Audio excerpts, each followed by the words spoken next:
All right, we are started on chapter 10. We'll go through, this will be in two parts. We're going to stop on slide 31, and I think there's 79 slides altogether here. So let's talk about the senses, chapter 10. We have these, keep in mind now, one thing, it's electrochemical messaging. This controls our bodies. We have these sensory receptors that detect changes in our environment. It stimulates neurons to send nerve impulses to the brain. There's a sensation then that would be formed based on the sensory input. We have two categories of sensory receptors. We have somatic senses again, and keep in mind those are of the body. They're widely distributed. They're structurally simple. And we have special senses. These are very complex sensory organs. Let's talk about receptors, sensations, and perception. Receptors, that's how we receive it. We have the sensation coming in, and then it's how we perceive this information as to how we will react to it. So each receptor is more sensitive to a specific kind of environmental change, but is less sensitive to others. Keep in mind, environmental change and receptors. We have 5 types of receptors that we recognize. We have chemoreceptors, we have pain receptors that's used to detect tissue damage, we have thermoreceptors that our bodies respond to according to temperature variations, we have mechanical receptors that responds to changes in pressure or in movement, and we have photoreceptors that respond to the light energy of our eyes that's received in our eyes. Talk about sensations and perception. Sensations are feelings that occur when the brain interprets sensory impulses. We have to keep in mind that at the same time the sensation that's being formed, the brain uses projection to send the sensation back to its point of origin so that the person can pinpoint the area of stimulation. Oh, I realized it was here on my hand that I felt that. So just keep those things in mind. Sensory adaptation. During sensory adaptation, sensory impulses are sent at a decreasing rate until receptors fail to send impulses unless there is a change in the strength of the stimulus. Now that's important. Sensory impulses are sent at a decreasing rate until the receptors fail to send impulses unless there is a change in how strong the stimulus is. All right, let's talk about general senses. We have receptors that are associated with skin, associated with muscles, associated with joints, and viscera. These make up the somatic senses. We have touch and pressure senses. We have 3 different types of receptors that detect touch and pressure. We have free nerve endings. These are in the epithelial tissues and are associated with touch and pressure. Here you can see illustrations of this.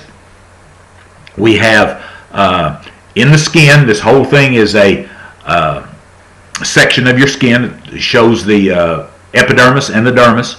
And what we're going to be seeing here is the free nerve endings, the sensory nerve fibers. We're going to see Meissenger's corpuscle. That is a tactile receptor. We also will see the sensory nerve fibers. We'll see the Pacinian corpuscle. This is a laminated type feature. It is a pressure receptor. And connected also to that is going to be the sensory fiber. The Meissenger's corpuscles. These are flattened connective tissue that have sheaths that surround two or more nerve fibers, and we find them in hairless areas that are very sensitive to touch. This will be around like places like our lips. Then we have the laminated or the Pacinian corpuscles, large structures of connective tissue and cells. Keep in mind now we're talking tissues and cells. And what is a tissue? It's a group of specialized cells. These resemble an onion. They're laminated. Think of the laminations of the onion. And they detect deep pressure. So some pressure has to be applied for a while instead of just brushing over it as you would with Meissenger's corpuscles. Temperature senses. We have two groups of receptors, and these are made up of free nerve endings. We have warm receptors and cold receptors, and they work within a range of temperatures. Both heat and cold receptors adapt quickly. Temperatures around 45 degrees Celsius. These stimulate pain, and temperatures below 10 degrees Celsius also stimulate pain receptors and produce a freezing sensation. Our sense of pain. This consists of free nerve endings. These will be stimulated when the tissues are damaged and adapt very little, if at all. So keep in mind our sense of pain. We have to be careful there. Many stimuli affect pain receptors, such as chemicals and oxygen deprivation. Visceral pain.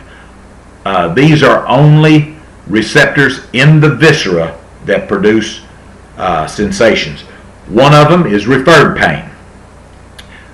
This occurs because of the very common nerve pathways that lead from the skin and internal organs. You can see some of these here. We have several over our bodies. I'm going to let you examine that pretty carefully. Then we have pain nerve fibers. These fibers conduct pain impulses away from their source and can be acute or chronic pain fibers. The acute pain fibers are very thin, as are the chronic ones, but these fibers will be myelinated, laminated in other words. They'll have myelination over them, and they carry impulses very rapidly, and they cease when the stimulus from its origin will stop. Chronic pain fibers will be thin. These are unmyelinated, and they conduct impulses slowly. There's going to be what am I trying to say? They can be interfered with, and they will continue also sending impulses even though after the stimulus will stop. So keep in mind acute and chronic. So after the stimulus stops, chronic will continue to send pain impulses. Pain impulses are processed in the gray matter of the dorsal horn of the spinal cord. You need to go back and look at that illustration, probably in another chapter, in chapter 9. See where the gray matter in the dorsal horn of the spinal cord is located. Pain impulses are conducted to the thalamus, the hypothalamus, and the cerebral cortex. A person becomes aware of pain when impulses reach the thalamus. A good thing to do would be, again, to refer to your illustration and see how it's going to get to the thalamus. But the cerebral cortex will judge the intensity and the location of that pain. Other areas of the brain regulate the flow of pain impulses from the spinal cord, and they can release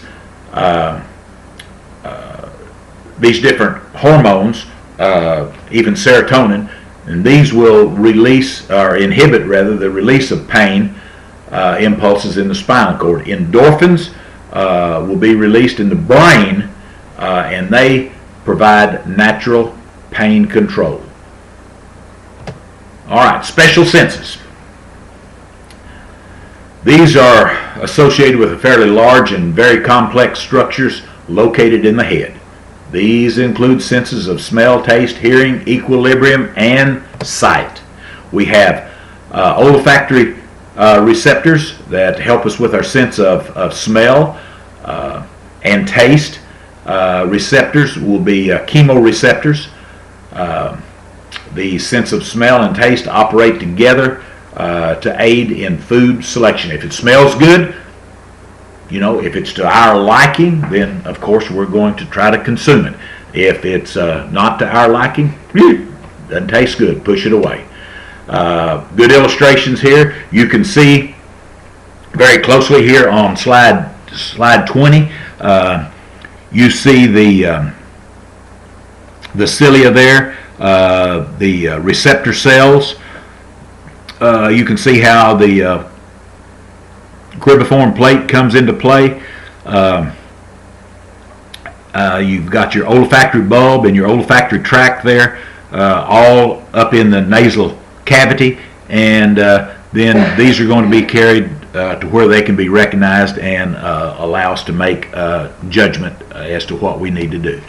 Let's talk about olfactory organs. These contain the receptors, olfactory receptors, plus epithelial supporting cells. These are located in the upper nasal cavity. We have these olfactory receptor cells being bipolar neurons. Go back and reference again the bipolar neurons. We're not talking about someone that's bipolar. We're talking about bipolar neurons being the olfactory receptor cells, and they have hair-like cilia covering the dendrites. Keep in mind, where are the dendrites located on these particular type cells? Cilia project into the nasal cavity, and in order to be detected, chemicals that enter the nasal cavity have to be dissolved in a watery fluid surrounding the cilia. Keep in mind, electrochemical transmission of even smell, way that we smell. Olfactory nerve paths. When these receptors are stimulated, their fibers will join or synapse with neurons in the olfactory bulbs, and these lie on either side of the crista galli. Sensory impulses will first be recognized or analyzed, is a better word, as it says here in the PowerPoints. I'm on slide 22 of chapter 10. These are in the olfactory bulbs, then they travel along the olfactory tracts to the limbic system. The limbic system, you might need to think about that now. And lastly, to the olfactory cortex within the temporal lobes. Consider what the limbic system is all about. Olfactory stimulation. It's uncertain how olfactory reception operates, but it's believed that each odor stimulates a set of specific protein receptors in cell membranes. Keep in mind, electrochemical signals, electrochemical transmission, electrochemical impulses. It's all about how our system perceives these things. The brain interprets different receptor combinations as an olfactory code. As an olfactory code. So the brain, and each of us are different. I wonder what it would be like if we were connected, if our brain was connected some way to a different person, if we would interpret those sensations, those receptions in a different manner. Something to think about. Olfactory receptors adapt quickly but very selectively. Talk about the sense of taste here. Taste buds are the organs of taste and are located within the papillae of the tongue and are scattered throughout the mouth and the pharynx. You can see these. Something I want you to really pay close attention to. You see the tongue. Look at the little square that it shows there with these papillae. Come over to the square at the top of that slide 25 there. And one thing I want you to see here, it points here to the taste buds, and I want you to see the surface area that's involved here. And keep in mind, people, we're all about surface area. We're a large, very complex organism, but at the same time, it is still electrochemical, and at the same time, surface area has so much to do with this, and we've got many parts of our body that exposes a great amount of surface area. That surface area is going to be in contact with our nervous system, our circulatory system, etc., etc. So just keep all that in mind. Then look at that little square within the taste buds there. Look at the blue arrow coming down and examine the surface area on all of those epithelial cells, the taste cells. Look at the taste hairs. There's the sensory nerve fibers. There's just so much involved here, all about surface area and what makes things really taste good or real acute. Let's talk about taste receptors. These are termed gustatory cells. Much gusto here. These are modified epithelial cells, and these function as receptors. We have these taste cells that contain the taste hairs. Keep in mind, the taste hairs just increase the surface area here again. These are portions that are sensitive to taste. These protrude from the openings called taste pores. Chemicals, again, electrochemical communication. These must be dissolved in water. Oh, that's the reason that we salivate sometimes in order, or always, we salivate always, in order for it to be tasted. Sense of taste is not well understood, but it probably involves very specific membrane protein receptors that bind with specific chemicals that we would find in food. We have 5 types of taste cells. These are sweet, sour, salty, bitter, and umami. Wow. I think we all understand most of these, perhaps except the umami. Others might be recognized would be alkaline or metallic. I don't know, can't remember what alkaline would be like. Maybe opposite of acidic, and then we would also have metallic. Okay, specific taste receptors are concentrated in different areas of the tongue. Sweet are plentiful near the tip of the tongue. Sour occur along the lateral edges of our tongue. Salt receptors are abundant in the tip and the upper portion of the tongue. The bitter receptors are at the back of the tongue, and umami receptors respond to certain amino acid derivatives. What's a building block of protein? Amino acids.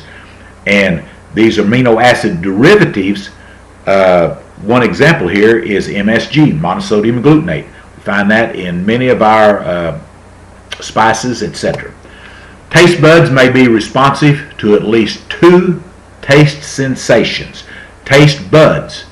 So that little individual taste bud that you saw back there on the tongue that had all that surface area on it, it was responsive to at least 2 taste sensations, but one is more than likely will dominate.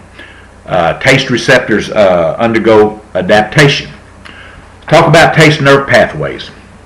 These impulses travel on the facial, glossopharyngeal, and vagus nerves to the medulla oblongata and then to the gustatory complex of the cerebrum. Go back to your illustration again, see where the vagus nerves, glossopharyngeal, facial nerve all connect to the gustatory cortex in the cerebrum. All right, let's talk about sense of hearing. The ear has external,